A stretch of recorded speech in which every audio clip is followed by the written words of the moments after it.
Selamat malam. Dunia kedokteran jadi sorotan usai mencuatnya berbagai kasus kekerasan dan pelecehan seksual yang dilakukan oleh oknum dokter. Hal ini berujung pasien dan keluarga dihinggapi rasa khawatir saat menjalani layanan kesehatan. Dokter yang seharusnya bisa mengobati dan menyembuhkan malah jadi pelaku kejahatan. Saya mengundang Menteri Kesehatan Budi Gunadi Sadikin yang kemarin baru saja berulang tahun. Selamat malam Pak BGS. Kita bicara 8 Mei, 6 Mei yang lalu Pak BGS ulang tahun. Happy birthday. Iya, lansia udah 61. Bisa dapat layanan transportasi publik gratis. Gratis, betul. Karena masuk lansia. Pak BGS, saya mau mulai dulu dengan yang paling terakhir. Karena Pak Menkes itu menemani Pak Presiden menerima Bill Gates. Yang ramai dicemaskan oleh publik adalah ketika dijelaskan soal ada hibah sebesar 2,6 triliun dan itu ditujukan salah satunya untuk uji coba vaksin TBC. Publik cemas dan itu tercermin di platform sosial media yang merasa bahwa publik kemudian jadi kelinci percobaan vaksin TBC yang dibuat oleh Bill Gates. Apa penjelasan Pak Menkes? Pertama saya mau sampaikan bahwa ada 2 pandemi atau 2 penyakit menular yang tadinya membunuh banyak manusia sekarang bisa dikendalikan. Nomor 1 cacar. Kalau kita masih ingat dulu cacar tuh banyak mematikan masyarakat. Itu hilang karena ditemukan vaksinnya. Jadi kalau kita ingin kecil kasih vaksin cacar. Nomor 2 yang lebih dekat itu COVID. Membunuh banyak orang bisa dikendalikan begitu vaksinnya keluar. Jadi pertama saya mesti menjelaskan ke publik nih. Secara evidence based, secara science, vaksin itu efektif untuk mengendalikan penyakit menular dengan 2 bukti tadi. Nah, TBC gak banyak orang tahu itu adalah pembunuh terbanyak di dunia dan di Indonesia. Setahun tuh yang meninggal 1 juta di dunia, di Indonesia tuh 100.000. 5 menit 2 lah di Indonesia meninggal. Jadi kita ngobrol gini, mungkin 10, 20 teman-teman kita meninggal karena TBC. Oleh karena itu vaksinnya harusnya di-develop cepat. Karena ini penyakit menular sekarang yang paling banyak sesudah COVID reda. Masalahnya penyakit ini menyerang negara miskin atau negara yang belum kaya. Jadi negara-negara kaya nggak mau menyumbangkan dananya. Itulah sebabnya kenapa ada satu institusi yang mau menyumbangkan dananya untuk meneliti vaksin ini. Sesudah ratusan, ini udah ada ratusan tahun TBC ini. Nah, yang mendevelop sebenarnya perusahaan farmasi. Saya lupa kalau nggak salah namanya GlaxoSmithKline. Tapi karena lihat ini hanya buat negara miskin, dia nggak mau terusin sendiri. Akhirnya diambil oleh Bill Gates. Karena Bill Gates menyumbangkan $9 miliar setiap tahun untuk membantu negara-negara Afrika, Asia sama sini. Nah, begitu ini sudah sampai clinical trial level 3, kan pertama dites dulu safety-nya. Kemudian dia mau tes efikasinya, ampuhnya berapa banyak. Dia mau tes ampuhnya berapa banyak, itu kan tergantung genetiknya juga, sukunya, rasnya. Jadi perlu lakukan di beberapa negara. Nah, Indonesia waktu itu nggak masuk. Saya datang, kenapa Indonesia jadi tertarik untuk masuk di clinical trial level 3. Ini clinical trial untuk melihat efikasi ya. Jadi safety segala macam udah selesai. Udah selesai. Karena di situ poinnya Pak Menkes. Karena yang dirasakan oleh publik adalah masyarakat Indonesia menjadi kelinci percobaan dan kemudian karena tidak ada transparansi, tidak ada keterlibatan publik atau ahli di sini, maka dan kemudian penerima vaksinnya adalah kelompok-kelompok rentan, mereka hanya bisa terima cairan apa yang masuk ke tubuhnya tanpa tahu apa dampaknya bagi tubuh masyarakat Indonesia. Yang melakukan clinical trial ini adalah 2 perguruan tinggi kita kerjasama. Satu adalah UI, satu lagi UNPAD. Jadi bukan Kemenkes melakukan sendiri menteri, enggak. Yang melakukan adalah UI dan UNPAD, isinya semua ahli-ahli untuk ngetes. Vaksinnya udah jadi sekarang, dites.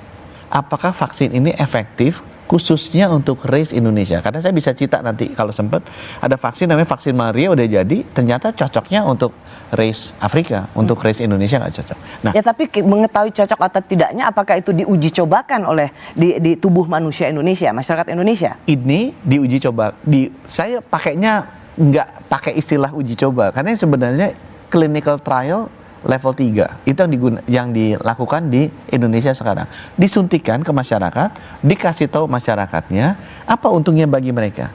Mereka bisa dapat vaksinasi ini lebih cepat.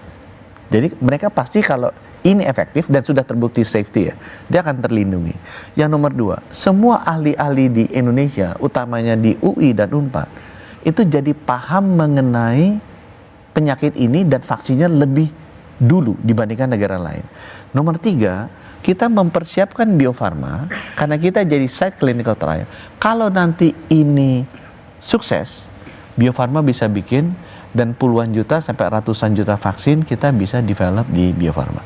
Itu untungnya kalau kita berpartisipasi di dalam clinical trial ini. Bagaimana dengan anggapan bahwa ini adalah bagian dari seolah kucuran dana hibah untuk kesehatan masyarakat Indonesia, tapi sesungguhnya ini menyembunyikan kepentingan global? Justru kalau misalnya kita diam saja, nggak lakukan apa-apa, kita akan tertinggal, nanti negara yang dapat clinical trial akan dapat vaksinnya duluan.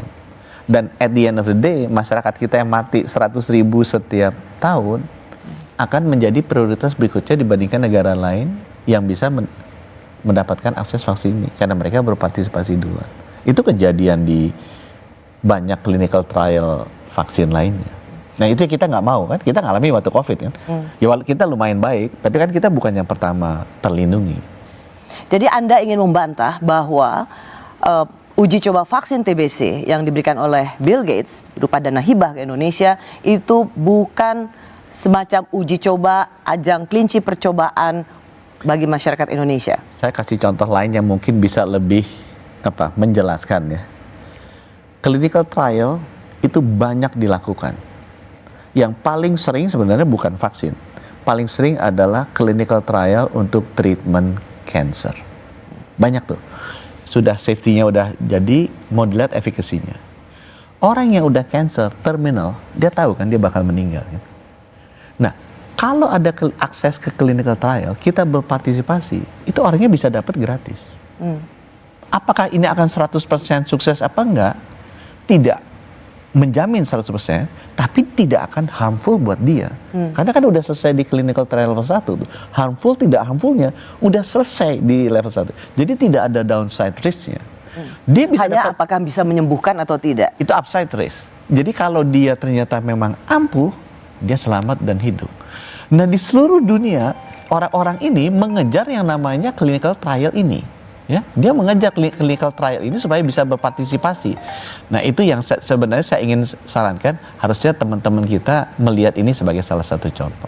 Oke, Pak BGS, karena ini ramai sekali setelah kunjungan Bill Gates, Pak Menkes di sini menjelaskan pertama kali bahwa ini adalah satu bagian justru untuk menyelamatkan ribuan masyarakat Indonesia 100.000 yang meninggal setiap tahun karena penyakit TBC. Saya mau masuk ke persoalan karena ini baru pertama kali Pak BGS hadir untuk menjelaskan kenapa judulnya adalah Awan Gelap Dunia Kedokteran.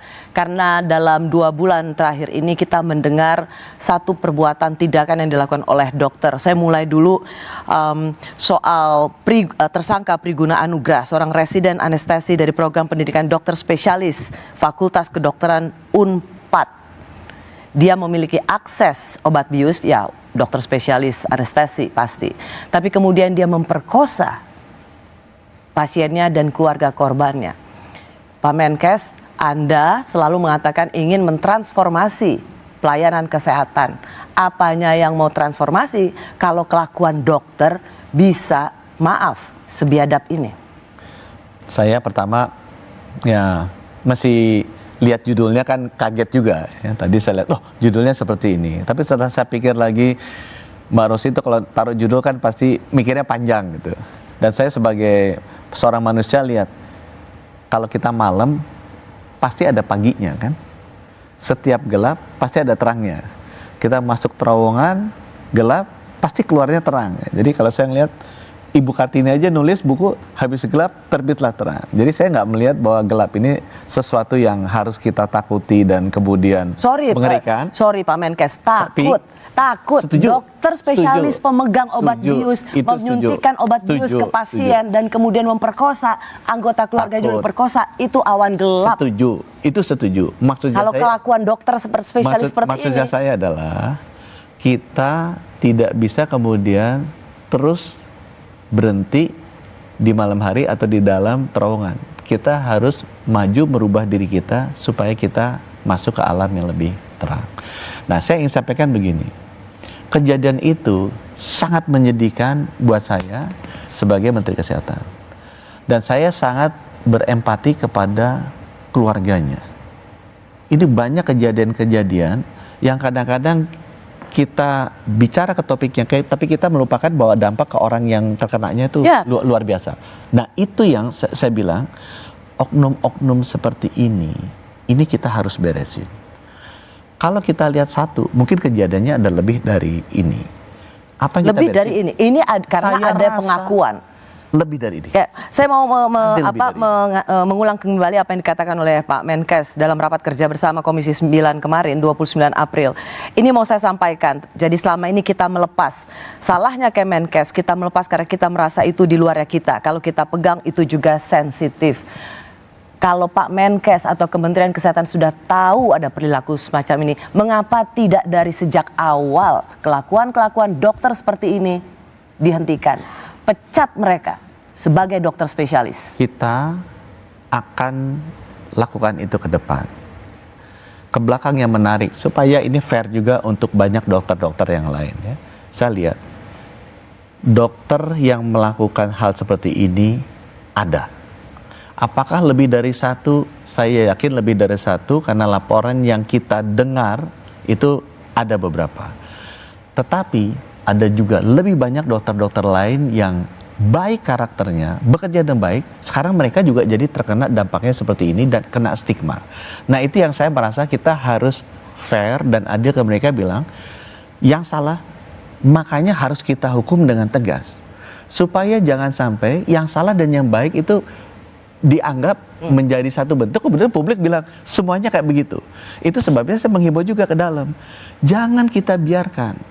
Masalah buat saya dulu adalah, Mbak Rosi ya, selama dokter itu jadi pendidikan, itu ada dualisme yang saya harus bereskan. Dualisme di pendidikan. Maksudnya gini, ini dokter ini emang pada dasarnya sakit jiwa atau karena pendidikan di kedokteran jadi kayak gini? Saya merasa itu tanggung jawab saya. Cuma masalah begini, dokter itu adalah peserta didik dari kementerian yang lain. Dia bukan pegawai dari rumah sakitnya. Jadi ada dua kementerian yang memegang ini nih. Nomor dua, padahal dia bekerja di rumah sakit yang di bawah saya, dan dia Hasan juga Sadikin ketemu dengan pasien yang merupakan pasien saya. Jadi suatu saat kalau saya ngambilnya terlampau jauh, saya tuh overrule my jurisdictions gitu.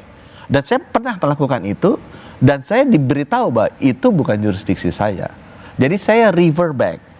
Tapi setelah ini kejadian ini saya sadar, dan saya duduk sama Kementerian Dikti, Mas Brian, sama-sama kan alumni ITB. Kita tuh nggak bisa begini, karena kalau kita sungkan-sungkan pakai masing-masing, nggak ada yang ngurus. Saya menangkap kesan Pak Menkes sebenarnya tahu, tetapi mau melakukan sesuatu karena ini dihalangi oleh. Saya nggak bilang dihalangi. Ini jadi kemudian saya cuma bilang, saya pernah kan dulu kan, begitu ada Kompas kan keluarin kan, ada masalah kejiwaan.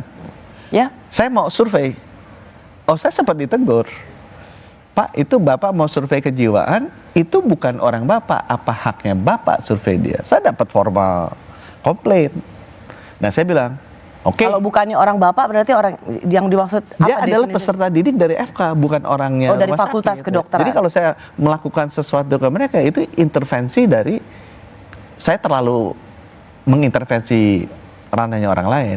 Tapi begitu kejadian seperti ini kan, yang masalah jadi masyarakat. Kita ngomong-ngomong intervensi kan urusan saya sama Pak Brian sebenarnya. Pak Brian saya ngomong, udahlah Pak, yuk kita beresin sama-sama nih. Kalau kita sama-sama saling sungkan, sama-sama saling nunggu, yang kejadian masyarakat yang kena kan. Jadi kita berinisiatif, udahlah Pak Brian, kita duduk bareng.